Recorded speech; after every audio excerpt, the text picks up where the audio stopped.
em Isaías capítulo 53, versículo 5. Leia comigo. Mas ele foi ferido. Em outra versão está dizendo, ele foi transpassado por nossas próprias culpas. Eu vou ler na King James, depois eu vou ler na minha versão. Mas de fato ele foi transpassado por causa das nossas próprias culpas e transgressões. Foi esmagado por conta das nossas iniquidades. O castigo que nos precipiou a paz caiu todo sobre ele. E mediante as suas feridas fomos curados. Mas ele foi ferido por causa das nossas transgressões e moído por causa das nossas iniquidades. O castigo que nos traz a paz estava sobre ele, e pelas suas pisaduras fomos sarados. Eu acredito que essa é a versão que você mais já ouviu, e talvez a que você mais conheça. E eu queria levar a você nessa noite a refletir. Nós estivemos diante de uma semana e que muitos ritos, eles são praticados sem entender o porquê fazemos.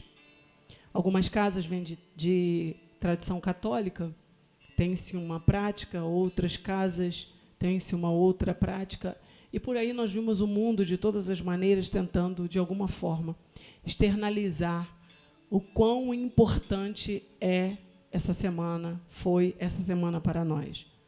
E, especificamente para nós, os cristãos, a Páscoa ela tem uma memória. Eu não vou dizer, eu não gosto dessa palavra simbolismo, mas eu gosto dessa palavra memória.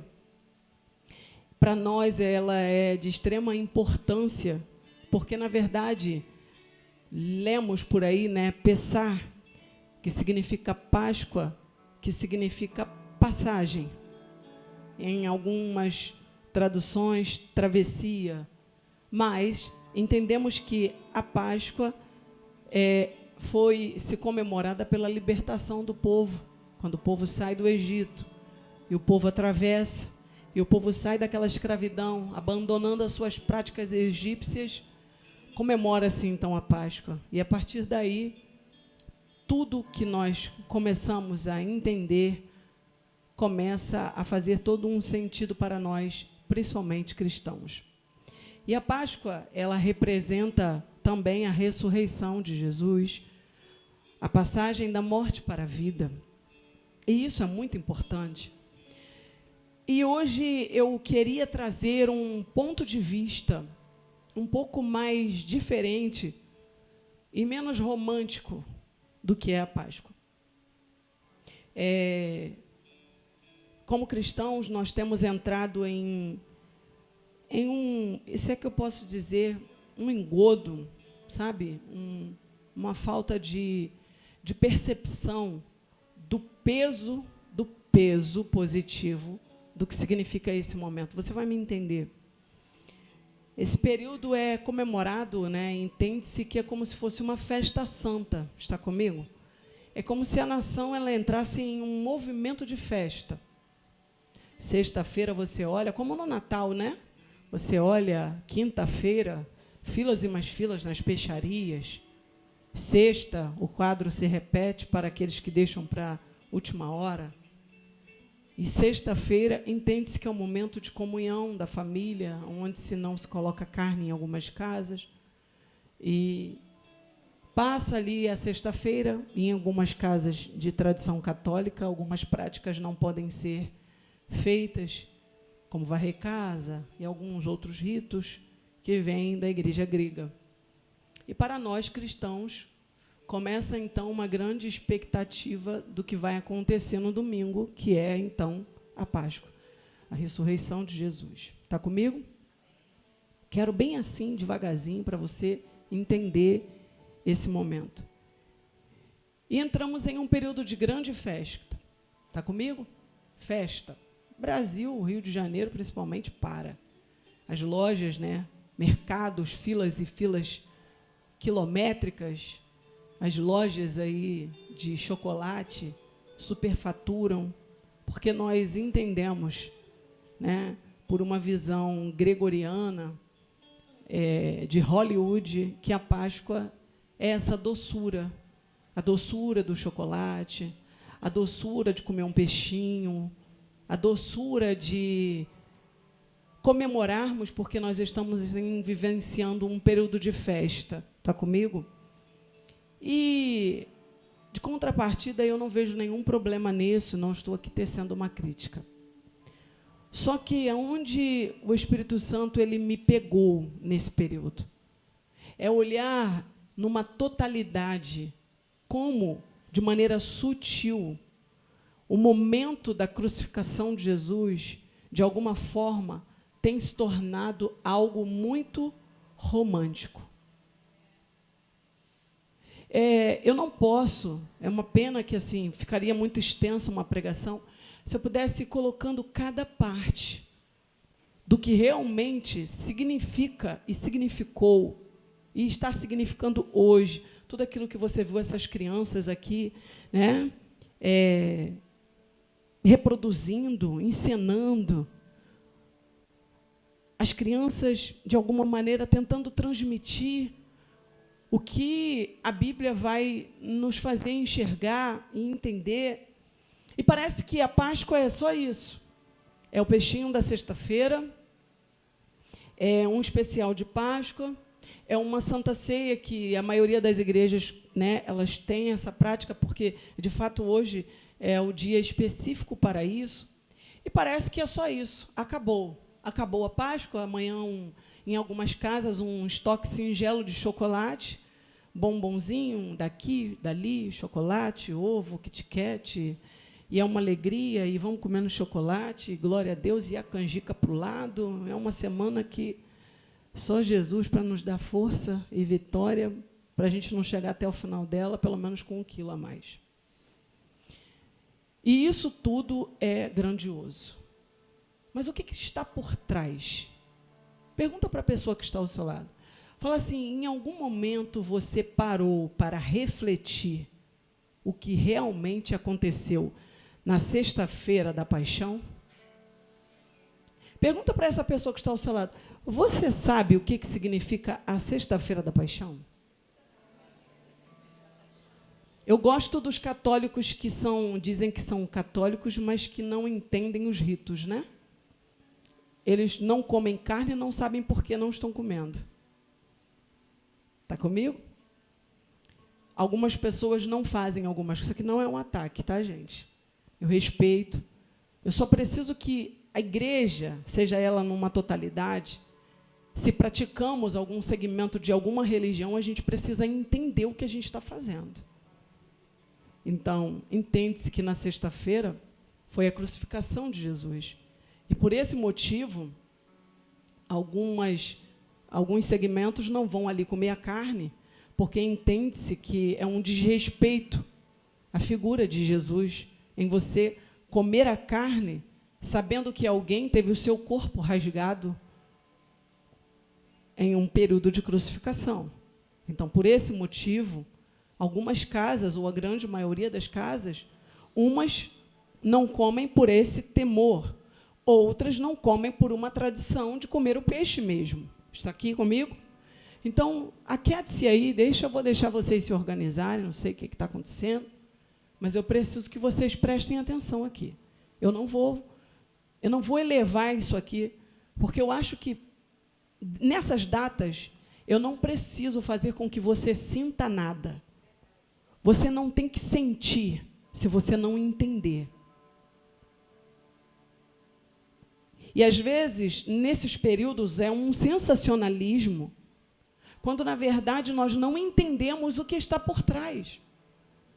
E, quando eu olho para tudo isso, o Espírito Santo me leva a uma reflexão. Qual foi ela?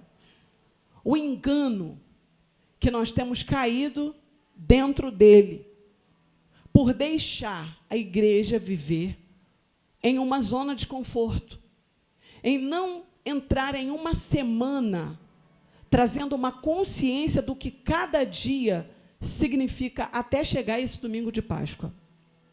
E deixe-me te falar algumas coisas. Você leu em Isaías, um profeta considerado o profeta messiânico, em que ele tem ali um vislumbre, um insight, uma revelação do que aconteceria com Jesus.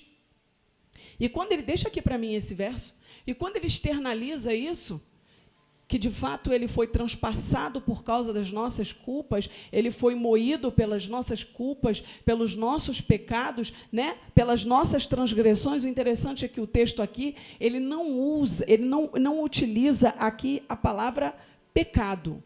Utiliza a palavra transgressão e iniquidade. Isso aqui é bom para você que gosta de estudar. Aqui nós não estamos falando só de alguém que peca e peca. Aqui nós estamos falando de algo muito mais profundo. O transgressor é aquele que faz com a consciência da transgressão. É aquele que sabe o que está fazendo e pratica com consciência. Está comigo? É aquele que não só erra o alvo, é aquele que sabe que ele opta pelo alvo errado. É aquela pessoa que diz assim, eu sei que eu estou errado e eu quero continuar assim porque eu gosto dessa vida. Porque essa vida é a vida que eu entendi que é a melhor para mim. Lá para frente, daqui a algum tempo, quando eu sentir vontade, talvez um dia eu largue essa vida. Essa é a vida do transgressor. Não para por aí. O transgressor é aquele consciente, é aquele que faz consciente. Não é aquele que perde a consciência fazendo, não. Ele vai com os seus próprios pés. Os pés são apressados para determinados tipos de prática. Então, aqui nós não estamos falando daquela pessoa que acidentalmente ele peca. Estamos falando daquele que peca sabendo que ele está moendo alguém. Estamos falando daquele que peca, sabendo que quando ele peca, alguém está sendo moído, está sendo torturado. Oi, está comigo? Estamos falando daquele que não só é o transgressor, mas ele é transpassado pela culpa e ele é transpassado pelas nossas transgressões. Posterior, o texto diz que ele foi esmagado por causa das nossas iniquidades. Segura isso aqui comigo. Aqui a coisa fica mais pesada, porque a minha versão diz que ele foi moído. Você já viu quando coloca-se uma carne moída dentro da máquina e ela é triturada? Eu gosto desse texto porque diz que ele foi moído. Ele foi moído por causa das nossas iniquidades. O que são as nossas iniquidades? São as heranças que nós deixamos para as nossas gerações. É aquele pecado que você comete com consciência, mas que não para imaginar que alguém vai estar recebendo ele lá na frente. Isso se chama iniquidade. É aquele pecado que a gente deixa, por exemplo, eu bebo com meu filho na barriga. Eu fumo com meu filho na barriga. Eu estou dentro de uma prática dessa, sabendo o que eu estou deixando para o meu filho. É aquela pessoa que sabe o que é a fidelidade a Deus e ela opta em não ser fiel. Esse já não é mais um transgressor apenas, ele é um iníquo. Ele está deixando uma herança. E por causa dessa iniquidade, Jesus foi moído. Você está comigo, gente? Ele foi moído. O texto diz que o castigo que nos traz a paz estava sobre ele. Eu recebo paz e alívio enquanto alguém é castigado.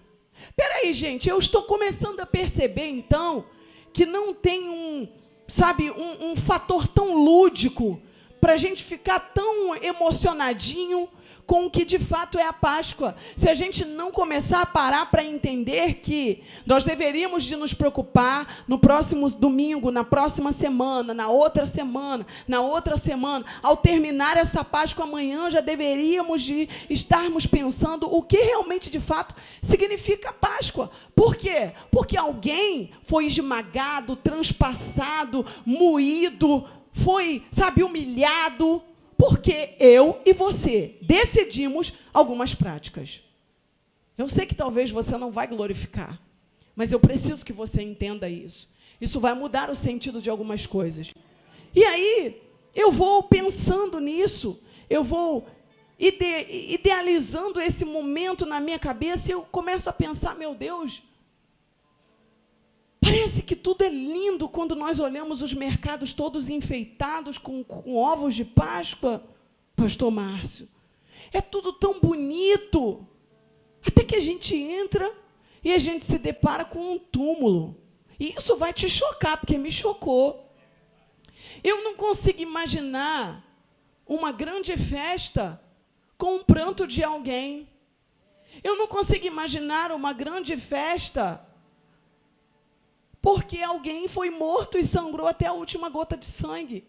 Isso aqui não é uma supervalorização, não. Isso é a Bíblia. E isso não tem sido pregado. Porque entramos em festa e comemorações quando uma casa ficou enlutada. Rimos e sorrimos quando uma mãe viu o seu filho sendo morto, torturado em praça pública. Quem foi essa pessoa, irmãos? Sabe o que o Espírito Santo... Se vocês conseguissem sentir o que eu estou sentindo, parece que tudo virou algo muito distante do que é a realidade. Pensa como se a crucificação de Jesus e a Páscoa fosse algo assim... que já tem ficado muito longe da nossa realidade. E é como se, de fato, esse ato ficasse apenas em um lugar, um conto histórico, em que a gente sabe que aconteceu, em que a gente acredita como filhos de Deus, como cristãos, que realmente alguém morreu, mas que peso tem isso para a gente? Será que a gente para pensar? Será que nós paramos para pensar? Será que nós paramos para imaginar o que realmente aconteceu durante esses 3 últimos dias? Meu Deus. Crianças aqui, ó, preste atenção aqui. Será que nós paramos para imaginar o que acontece? Vamos lá comigo. Um bebê nasce, vindo de uma virgem. Essa criança cresce, se torna um gênio, um pregador, completa-se ali uma maioridade, se torna um grande mestre, curando, libertando, transformando, operando sinais, prodígios, maravilhas. Pensa em um camarada, um cidadão, um homem que veio à terra somente para fazer o bem. E ele passa um período da sua vida fazendo bem, levantando aqueles que estavam leprosos, ressuscitando criança. Meu Deus, pensa em um ser extraordinário. Quando, de repente, esse ser extraordinário, essa pessoa incrível, ele é traído pelo seu amigo, a quem ele chama de amigo. O apóstolo falou isso aqui semana passada. Esse amigo beija, dá um beijo na sua face, e ele então, essa pessoa incrível, inocente, puro, recebe um beijo, ele é entregue, ele é levado, ele é preso, ele é comparado a um malfeitor. Os acusadores, a história, o texto vai dizer que reviraram a vida desse homem inocente, procurando culpa, procurando o que encontrar, e não encontraram. A Bíblia diz que a autoridade, então Pilatos, ele diz: olha, eu não tenho o que fazer, não posso fazer muita coisa, porque não vejo nada, não vejo culpa, não tenho nada que esse homem, ele abone a conduta dele, eu lavo as minhas mãos, eu não posso me envolver em uma condenação de alguém que eu não vejo culpa. De repente, essa pessoa incrível, esse homem extraordinário que veio à terra, ele fica ali mudo como uma ovelha, vendo o povo gritar. Imagine hoje uma pessoa inocente, um camarada culpado, pensa em um malfeitor aí, dá um nome aí na tua cabeça, um ladrão, bem ladrão, que eu gostaria de falar o nome dele. Pensa em um ladrão, bem ladrão, ladrão, que rouba milhão, que rouba trilhão. Pensa, todo mundo está na cara, está explícito que ele é um malfeitor, que ele rouba, que ele faz, e o povo grita: solta ele! E esse homem puro, olhando e vendo Amanda, Pessoas que ele curou no grupinho, no montinho, dizendo: crucifica, solta Barrabás, leva ele, condena ele. De fato, ele veio pregando uma heresia. Pessoas que tiveram a sua visão restaurada, que só estavam enxergando aquele julgamento porque ele curou as suas vistas. Essa pessoa, ele então é levado a uma condenação. Essa pessoa, que então era uma pessoa inocente, que todo mundo sabia que ele era, porque a grande realidade é que nós sabemos, às vezes, quem de fato é o inocente, quem é o culpado. Essa pessoa, que Isaías então fala acerca dele, vem para cumprir a profecia. E em nenhum momento ele questiona, ele indaga, ele diz: eu não estou pronto para esse momento. Pastor André Valadão disse uma frase incrível, que a sua vida não foi tirada, ela foi entregue. Não, peraí, gente, não foi algo que simplesmente fizeram porque quiseram fazer, fazia parte de um propósito, mas ele entrega a sua vida. Esse inocente é levado a uma cruz, cravos são pregados em suas mãos. Os estudiosos vão dizer que propriamente não foram nas mãos, foram nos pulsos. O que nos faz entender que o nível de dor ainda foi muito maior. Cravos transpassados. Mas até que os cravos pudessem ser transpassados, eu volto um pouco com você, e a gente cai dentro da via dolorosa. E para mim, de fato, a via dolorosa possa ter sido um dos momentos mais difíceis para Jesus. Porque esse momento, ele foi ligado a um momento e um dos últimos momentos de vida que Jesus tem, e ele teve uma aproximação muito grande de pessoas. Porque é o período em que vem a condenação, e é o período em que ele pega aquela grande cruz e ele vai passando pela via dolorosa. E a via dolorosa ele vai percorrendo a via dolorosa, e quando ele vai entrando na via dolorosa, ele vai vendo muita gente. Ele olha para um, ele olha para outro, ele olha para pessoas que estavam ali e que, por medo, não podiam abrir a sua boca, porque tinham medo de liberar e serem identificados e também receberem uma punição. E isso vai acontecendo ali na sexta-feira. E Jesus ele vai percorrendo, ele vai passando. Alguns vão dizer que a via dolorosa tinha ali entre 600 metros a 700 metros. Parece um curto período, mas para quem já esteve passando lá, sabe que não é um curto período, principalmente alguém segurando uma cruz que pesava um absurdo.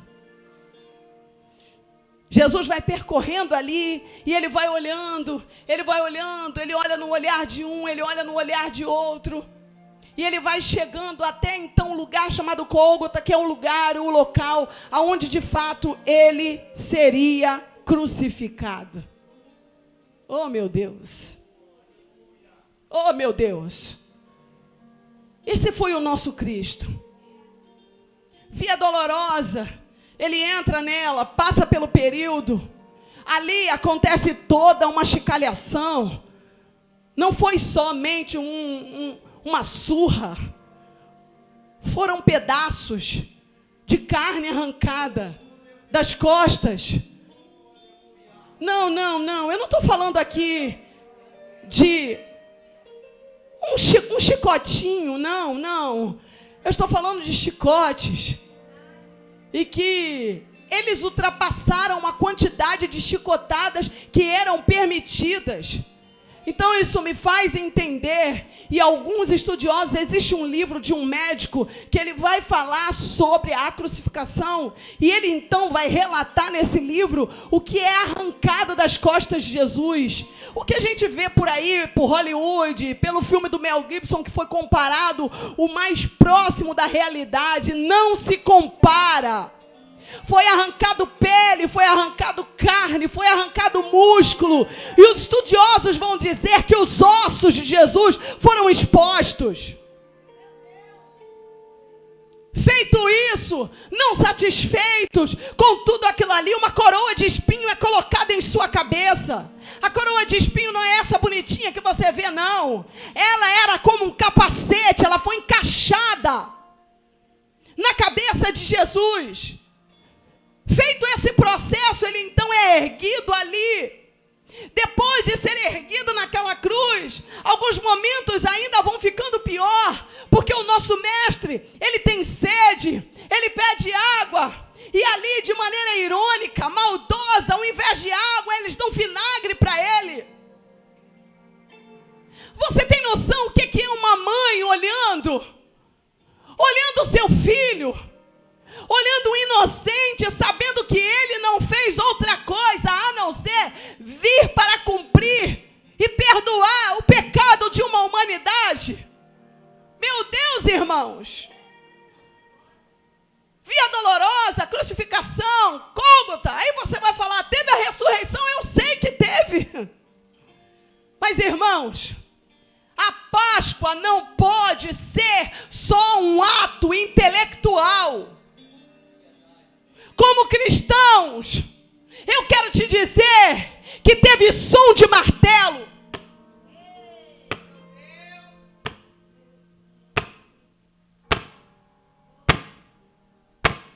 Esse som foi o som de alguém que não merecia. Ele recebeu som de martelo, perfuração profunda. Meu Deus! Olhamos e achamos que a Páscoa é só um chocolate, irmãos. Um inocente foi brutalmente assassinado. Eu vou repetir: um inocente foi brutalmente assassinado. Se isso não faz a sua consciência refletir, precisamos rever os conceitos de uma vida cristã, porque estamos sendo tudo menos cristãos. O inocente desfigurado. E a Páscoa para a gente é só uma sexta-feira santa. Sábado, uma pausa silenciosa, onde o mundo entra em uma correria incrível. Corre, porque amanhã é o domingo de Páscoa. Corre, porque amanhã nós temos que comprar os chocolates da criança, e eu não sou contra. Corre, porque amanhã a gente precisa fazer um almoço de família, e eu não sou contra. O que eu estou assustada é com o povo cristão que está perdendo totalmente a consciência do que aconteceu durante esses 3 dias. Porque não se fala, porque não se há um entendimento real de que verdadeiramente nós precisamos mudar de vida, porque a Páscoa, ela foi exatamente a passagem, a libertação. E como é que você fala isso, pastora, profeta? Que as pessoas perderam a consciência. Perderam porque para muitos não é lugar de passagem. O lugar de passagem se tornou morada. O Egito não é somente um lugar que você saiu para viver uma libertação do perseguidor, que se chama Faraó. Não, tem gente que está chamando o Faraó. Tem gente que está andando de mão dada com o Faraó. Tem gente que está batendo no ombrinho de Faraó e falando que bom é estar aí com você. Porque não querem mudar de vida. Porque o Egito ainda é o melhor lugar. Porque o Egito, irmãos, ele vai levar você a um único sentimento. Que sentimento é esse? Sentimento em que a sua carne, ela é alimentada. Sabe, irmãos, a Páscoa, esse culto de hoje, não pode ser só uma narrativa de um ato adocicado. Profeta, mas e a ressurreição? Ela não é maior? Deixa-me te fazer uma pergunta. Porque essa pergunta eu a fiz algumas vezes. E, impelida nessa pergunta, eu recebi uma resposta no meu coração. Que resposta é essa, profeta? A ressurreição não é maior? E aí, a pergunta que me veio como uma resposta foi: mas anula o sofrimento anterior da morte?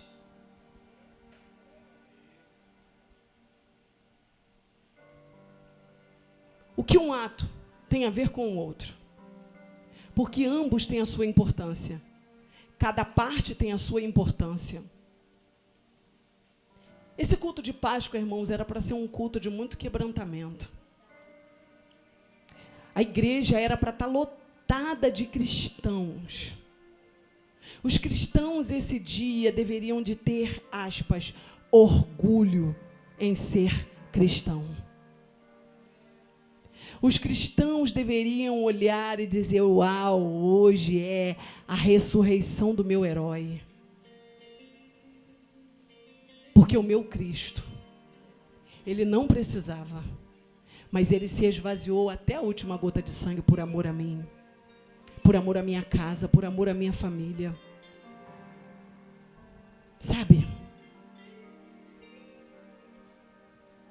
Eu olho e penso: meu Deus, o pecado entra pelas mãos de uma mulher e a salvação entra pelas mãos de um inocente. Porque as mãos que vão até o fruto proibido, do outro lado, as mãos são entregues para serem perfuradas, para subir até a cruz. E Jesus olhando e dizendo: oh, Satanás, você acha bem que cada ato que você provoca seria maior do que qualquer propósito que eu vou cumprir? Não. Eva utiliza a mão por livre e espontânea vontade, e eu entrego o meu corpo por livre e espontânea vontade. Eva sacia a sua carne com um fruto. Meu corpo é rasgado, transpassado, para dar livre acesso ao povo que entendeu o poder da cruz. Irmãos, como nós podemos adoçar com chocolate o amargo de uma morte? Não, eu vou repetir. Como podemos adoçar com chocolate o amargo de uma morte? Eu preciso que você entenda hoje, de uma vez por todas, que a cruz, que tudo isso que você viu bonitinho, ficou só nas peças. O anjo que aparece, a Maria que chora, a que procura o corpo do mestre. E é quando Yeshua aparece e te pergunta: Marias, por que você chora? Maria tem uma experiência tão sobrenatural, privilegiada, por se encontrar com Cristo ressurreto. Eu fico imaginando Maria ela esteve até os últimos momentos da crucificação e ela vê Jesus todo rasgado, desfigurado. Mas por um outro lado, ela tem o privilégio de enxergar Jesus altamente crucificado, ressuscitado, ressurreto, inteiro, totalmente restaurado, dizendo: vai, anuncia que o corpo, não, ele não está mais lá.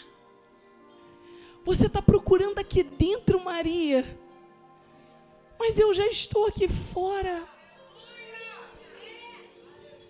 Maria,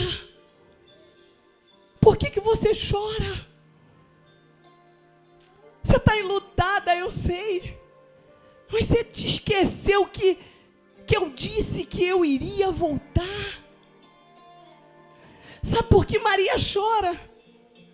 Porque é difícil testemunhar o luto. É difícil não ter palavra para consolar uma mãe.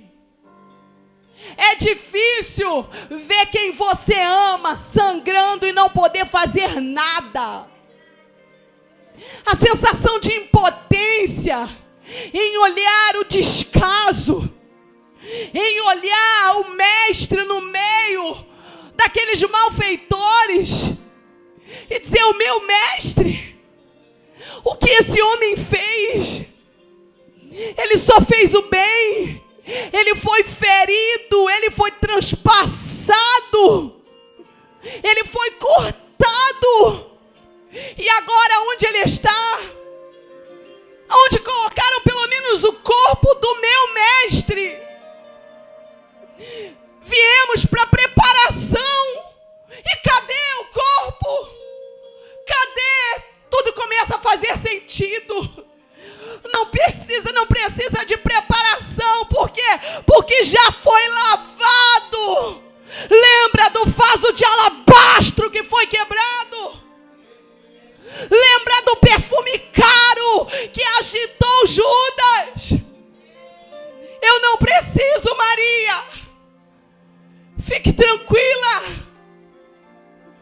Um corpo, ele foi transpassado, mas você está tendo a experiência de vivenciar o que é um corpo ressuscitado. Irmão, se a nossa mentalidade não começar a mudar agora, nós deveríamos de querer encher a igreja, nós deveríamos de querer fazer um alarido para mostrar para o mundo o que aconteceu com o nosso mestre. E sabe o que eu estou vendo? Uma inquietação, gente cochilando, gente sem consciência, gente sem sentimento. Se nós estamos aqui nesse culto, porque ele ressuscitou, será que só vale a festa da ressurreição? Será que só vale a festa? Será que só vale isso e tudo que ele passou? Meu nome estava ali, naquele prego. Teu nome, o nome da sua família, o meu pecado, a minha transgressão. O corpo dele foi rasgado. Meu Deus, como esse culto pode ser um culto comum? Como ferido pelas nossas transgressões, aponta para a ideia de substituição. O servo recebe em si o peso de uma transgressão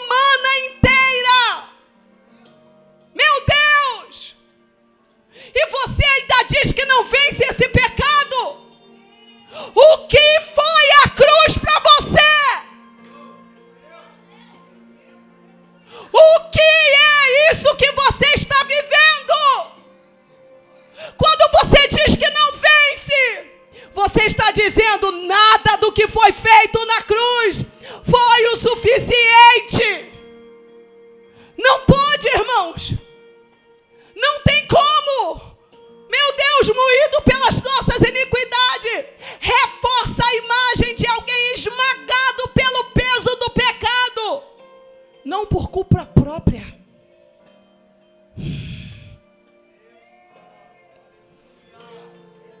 Para que a justiça não fosse feita no povo, foi nele. Meu Deus. O castigo que nos traz a paz indica que a punição necessária para a reconciliação com Deus é cumprida pelo servo obediente, abrindo o caminho para o shalom, a paz com Deus e a restauração do homem para com Deus, porque isso foi perdido. Ah, meu Deus, pelas suas pisaduras nós fomos sarados. Expõe a ideia da cura. A consequência da expiação é a recuperação da saúde espiritual inteira, com a possibilidade de uma restauração física por completo. Ei, você está aqui comigo? E você ainda diz que essa enfermidade que você tem é sua? Ela pode ser sua, a minha ela nunca será.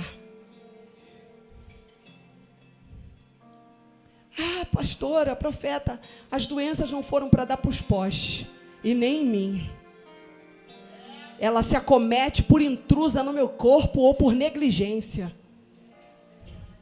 Mas eu não romantizo a doença, porque alguém se esvaziou até a última gota de sangue para que eu pudesse dizer, eu sou livre. Se você romantiza a doença, você está anulando o sacrifício da cruz. Se você se apropria da enfermidade, você está dizendo, essa cruz não serviu de nada. Meu Deus! Irmãos, o que é a Páscoa? O que é a Páscoa? O que é esse elemento que você pegou? Quando você entrou ali, o que é esse elemento? O que é esse elemento? O sangue de Jesus. O pão que simboliza o corpo que foi rasgado para que a sua carne, para que a minha carne pudesse ser reintegrada. E diante dos céus isso está sendo dito. A partir de agora dá a ela acesso pelo novo e vivo caminho. Porque Páscoa é isso. Todas as vezes que ela ceia, ela está anunciando que o Egito não faz mais parte da vida dela. Toda vez que ela ceia, ela está dizendo que todo pacto com Faraó foi quebrado. Meu Deus, irmãos. Eu preciso que você mude a sua consciência. Eu preciso que você tenha em consciência. Esse ano nós não fizemos, mas ano passado eu e o apóstolo fizemos um jejum de 40 horas. 40 horas de jejum, que simboliza todo o processo da morte, crucificação e ressurreição. Foi um dos jejuns mais fortes, que mais cortou a nossa carne. Porque é um ato que você coloca diante dos céus dizendo, já estou crucificado. Agora vivo não mais eu, mas Cristo vive em mim. Essa é a mensagem. A mensagem é essa. Qual é a pregação, pregadora? É a consciência do que você e eu temos feito com quem sangrou até a última gota de sangue. Você pode fechar os seus olhos agora? Feche os seus olhos. Eu já estou chegando ao final. Eu não tenho muito o que dizer.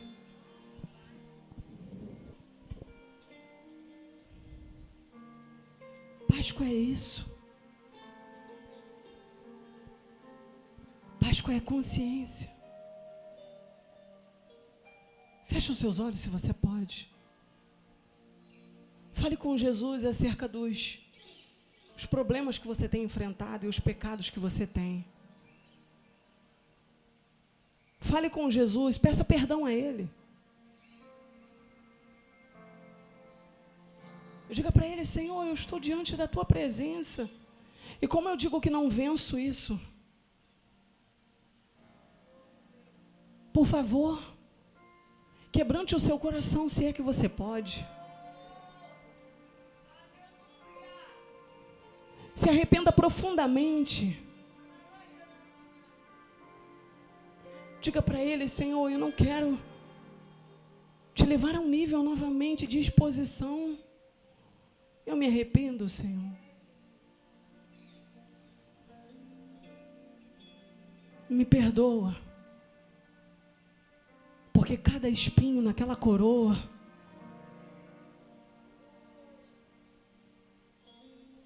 me perdoa, Senhor.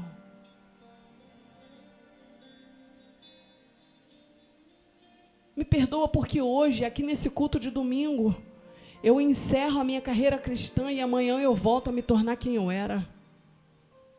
O meu eu de verdade está ali fora daquele portão. Eu não quero isso mais, Senhor. Eu quero me gastar na Tua presença. Eu quero me tornar uma carta viva. Eu quero me tornar uma pessoa que o mundo vai olhar. Sabe, escute. Escute. Quando eu olho para Maria, Madalena, quando eu olho para aqueles homens que eram pecadores, ficam seus olhos fechados. Eu vejo que nenhum deles precisavam de um folheto. Eu vejo que nenhum deles precisava atualizar a sua bio no Instagram dizendo agora cristão. Eu vejo Maria, uma mulher que era possessa por demônios, um espírito de prostituição. E quando Jesus entra na vida daquela mulher e a liberta por completo, muda tudo. Muda o jeito, muda o cabelo, muda a roupa, muda a forma. Aquela mulher viscosa, escura, pecadora, começa a todos os dias provar para uma comunidade que ela havia morrido. E que ela se encontrou com alguém que mudou a sua vida abruptamente. Eu vejo um amontoado de homens e mulheres que eram pecadoras, que abandonam as suas práticas e passam a andar agrupado. Eu imagino eles andando aqui, imagine eles andando aqui em Maria Helena, imagine o cara mais pecador daqui. E que ele não atualiza para ninguém, mas todos os dias quando você olha para ele, você vê um brilho diferente. Você vê ele passando na rua e você vê ele exalando, você vê ele dando testemunho, você vê ele sendo diferente e as pessoas olhando e falando, mas quem é aquele? Aquele não era aquele que estava ali na praça, não, mas ele está diferente, é ou não é, não é ou não é, e de repente aquela essência, aquele aroma vai impactando e uma pessoa vai se tornando comentário de um local, porque verdadeiramente ela não precisou dizer sobre a sua nova vida. A sua nova vida passou a ser uma prática diária. Já estou crucificado com Cristo. Agora vivo não mais eu. Eu imagino Maria andando. Eu imagino Zaqueu. Já estou crucificado com Cristo. Agora vivo, não mais eu. Você está aqui? Já estou crucificado com Cristo. Mas não era ele. Agora vivo, não mais eu. Eu quero te dizer que o túmulo vazio, a cruz vazia, ela dá essa possibilidade. A Páscoa, o corpo rasgado, ela dá essa possibilidade. É decisão, irmãos. Tem coisa que não é mais espiritual, é decisão. É você anunciar ao mundo espiritual e anunciar às pessoas e dizer: Cristo vive em mim, aleluia, Cristo vive em mim. Sabe, olha aqui para mim, ó. carne dele foi rasgada. Presta aqui atenção, olha aqui para esse pão. Por que essa geração está com tanta dificuldade de provar a morte da velha natureza? Porque não queremos mais isso aqui, ó, rasgar a nossa carne. Vai doer. Vai doer. Vai doer. Já estou crucificado. Imagina Maria com Cristo. O convite divino. Agora vivo, não mais eu. Aquela chamada para a prostituição de novo. Já estou crucificado com Cristo. Agora vivo, não mais eu. Aquele convite, aquele WhatsApp, aquela chamada. Não, não. Já estou crucificado. Não. Meu Cristo. A minha carne, ela entra em sacrifício. O que é uma bebida? O que é um cigarro?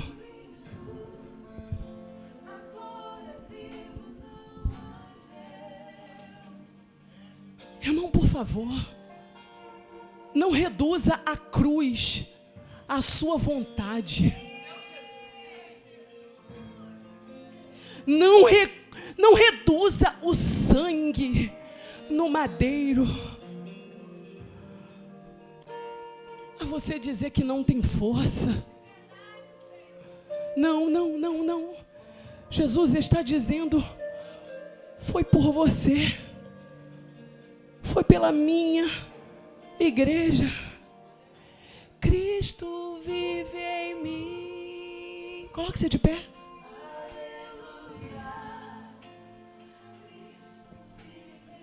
A carne, ó, ela deixa resquícios. Sacode a poeira do velho homem.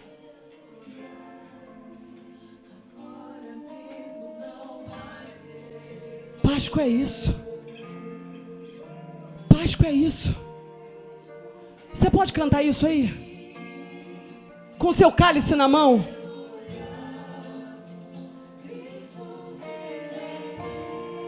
Dá pelo menos o nome a 3 pecados.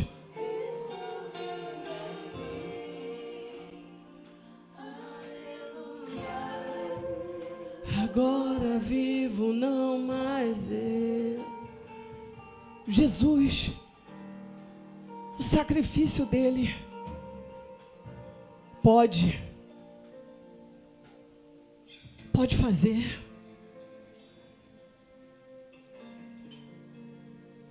Ah, meu Deus.